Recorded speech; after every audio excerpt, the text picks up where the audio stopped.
இன்று அரசியலில் பல பல வருந்தத்தக்க நிகழ்வுகள், பல தலைவர்களின் கருத்துக்கள், என்ன பேசுகிறோம் என்று தெரிந்து பேசுகிறார்களா தெரியாமல் பேசுகிறார்களா என்று தெரியவில்லை.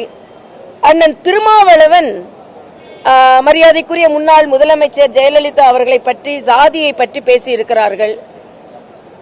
இவையெல்லாம் வன்மையாக கண்டிக்கத்தக்கது. அதே மாதிரி வைரமுத்து எல்லோரும் வணங்கும் ராமனை என்னெல்லாமோ பேசிக் கொண்டிருக்கிறார். அவருக்கு ஒருவனுக்கு ஒருத்தி என்று வாழ்ந்தவர் ராமன். அவருக்கு அவரை பிடிக்காமல் இருப்பதில் நியாயம் இருக்கிறது. வைரமுத்துக்கு அத மாதிரி நியாயஸ்தர்கள் எல்லாம் பிடிக்காது. சகோதரி சின்மயி அவரை பற்றி மிக தெளிவாகவே சொல்லி இருக்கிறார். ஆனா ஒரு இறைவனை நீங்க உங்களுக்கு ஏத்த மாதிரி வார்த்தைகள், நீங்க தமிழ்நாடோட டிக்ஷனரி இல்ல, தமிழுக்கு டிக்ஷனரி வைரமுத்து இல்ல. ஆக ஒரு எல்லோரும் வணங்கும் ராமனை நீங்க எப்படி அதை சொல்லலாம்? என்ன தைரியம் உங்களுக்கு இருக்கிறது?